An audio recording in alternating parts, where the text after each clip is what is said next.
Hello, hello, hello, and welcome back, family, to Masquerade Monday. My name is Huddy, and tonight we're talking LA by Night. Before I begin this video, let me apologize for the hellacious sound of my voice. I have a cold. As always, this video is not scripted, and these opinions are all my own, so take what I say with a grain of salt. Also, this episode, like the last one, has a ton of information to sift through, so there will be no extra opinion portion of the video. I will say my piece when and if I have one. Now, let's get on with it, shall we? This episode continues exactly where the last one left off, and with the teaser image, I think most of us were excited about this meeting of the Barons 2.0, as well as seeing Mark and Nines again. The episode begins with a fanfare as Nellie G arrives with her entourage, including her ghoul Lavender, and is immediately flooded with fans and paparazzi as she makes her way through Victor's club. She's a seasoned rose and handles the crowd like a pro, all while fabulously attired in royal blue. Nellie G, Victor, and Annabelle have a nice little chat / catch-up where they lavish congratulations, support, and praise on Nellie's new station as Baron of Hollywood. Victor asks where Greg, aka Daffodil, is, and Nellie replies that he is on a mission, which means that Ebe must have asked Nellie's permission to requisition Greg for their stakeout, so that's good, I guess. Victor also recommends that Nellie hold some sort of coming out party as the new Baron, and Nellie agrees to the idea, deciding immediately that the color scheme will be white, gold, and red. Eva should fit that bill nicely then. After more friendly chattering, Victor receives news from Campbell that a package is waiting for him downstairs. The card on it simply says F. As soon as I heard this, I knew it was Fiorenza, though Victor must have thought it could be from Fiona since he asked Campbell if it was ticking. Campbell delivers the box, and inside was the Book of Nod. The chat went wild at this moment, as did I. First, a mention of Beckett in Modern Knights, and now this. What have we done to be so blessed?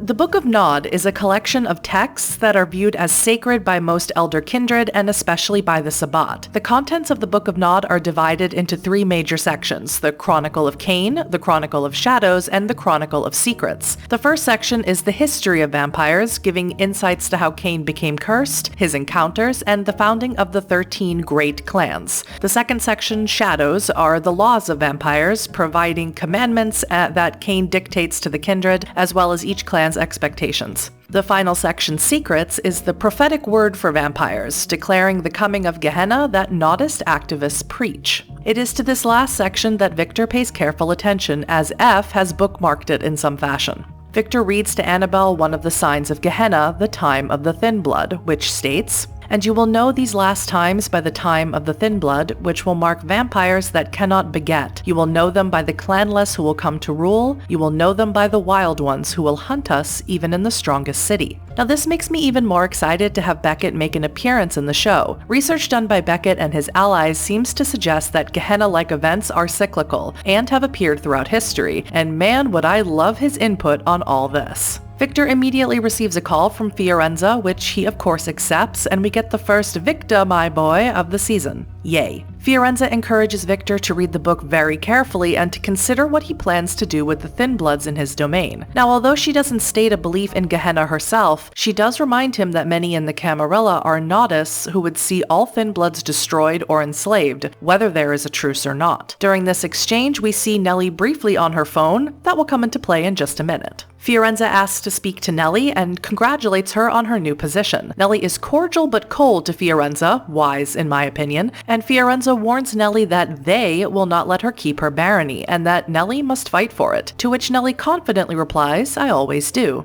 This gets an animated "that's my girl" out of Fiorenza, which was delightful. After more discussion about the Book of Nod, Nellie informs Victor that the party will be tomorrow at the Hollywood Roosevelt Hotel, and Victor seems honestly impressed and skeptical that she was able to swing a party that quickly. Never underestimate our favorite Toreador, Victor. We also learn that the fashion show Amalia was to put on for Nellie has already happened, which was a bit of a bummer that we didn't get to witness it, but I hope it comes up more often this season. We need details. The coterie are eventually joined by Baron Nines Rodriguez and Mark, Victor's son and Annabelle's boyfriend. We've known since the last episode that Mark has been training with Nines, and they seem to have a good relationship, with Mark even stating that it's nice to have a role model. Ouch, poor Victor. Now here is where I have to stop and fangirl for just a moment. Luis Carrazzo, I'm so sorry if I pronounced that wrong, is so good as the Baron of Downtown. I loved when we met him in season 2, and although he's only been in a handful of episodes since, he is just a showstopper. He's on the ball, quick to carry the conversation and ask important questions, and well, he's easy on the eyes too. Okay, sorry, where was I?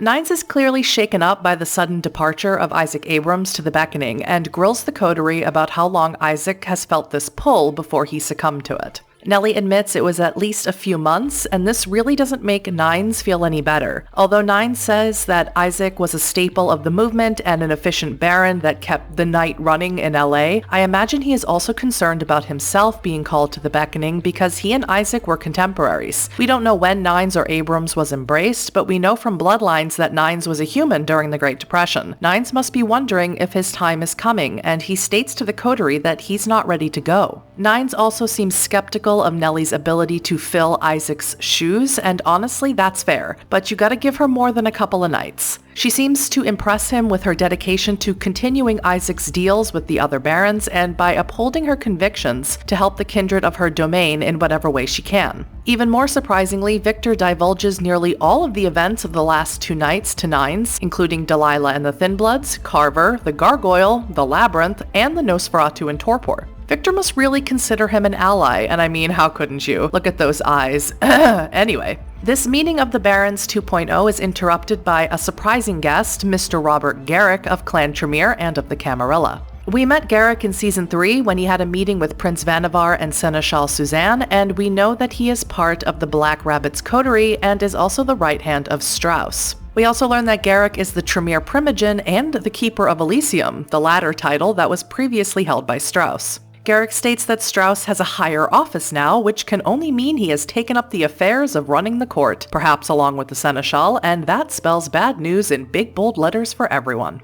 Garrick is here to inform Baron Temple that a servant of the Tremere was recently damaged and attacked unprovoked. Baron Victor Temple really flexes his diplomatic skills here and informs Garrick that anything left behind in his domain after the truce was struck was some sort of grand misunderstanding by one or both parties. They go back and forth on this for a bit, but Garrick eventually relents and informs Baron Temple that the Tremere will be going back into the Labyrinth to retrieve their property, and lets Victor know that it is now known that the mirror is fixed, otherwise this property of the Tremere could not be damaged. He also informs them that he is leaving, permanently or not, he does not say, to another assignment, and that when Baron Temple is met again by a member of Clan Tremere, it will not be him. As soon as he said this, I knew it was going to be Katya, Eva's sire, who we met in a Season 3 epilogue. Will she show up to Nellie's party? How will Eva react? How will Jasper react? Oh, so many, many questions. Speaking of those two, both Victor and Annabelle shoot off texts to them when Garrick takes his leave to let them know that the Tremere are on their way to the Labyrinth. Jasper is the only one to reply, and he doesn't seem overly worried, filling his texts with skull and bat emojis. Guess we'll see if those traps Jasper set work out. Annabelle and Mark take off to a back room to catch up, and not a whole lot is said, but I do want to note that I approve highly of Mark not wanting to jump right into being a kindred, that he is content, for now, to be a ghoul and live in both worlds. Mature and wise, in my humble opinion.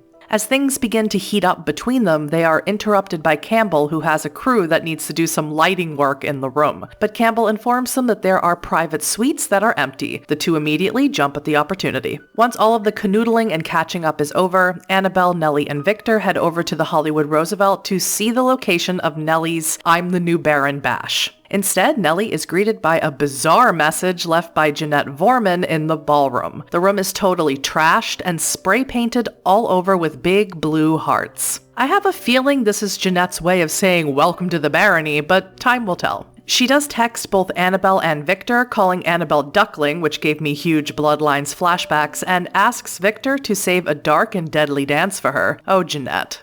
The vignette plays, and once again we see Ebe and Greg in the car at the same stakeout location, watching the same blonde man. Ebe talks about being a La Sombra while Greg munches on french fries. Their buddy cop dynamic is the perfect way to end any episode. If you haven't already, please go follow the World of Darkness Twitch channel and subscribe to them on YouTube. If you can, sub to their channel on Twitch and support their sponsors Backblaze and Level Up Dice. All links can be found in the description. If you enjoyed this video, consider subscribing to me as well for new content every Masquerade Monday, and let me know your thoughts on Episode 4, The Darkest Places, in the comments. A special shout out to my first $5 patron, Skeleton King, and as always, I'll see you in the next one. Bye bye!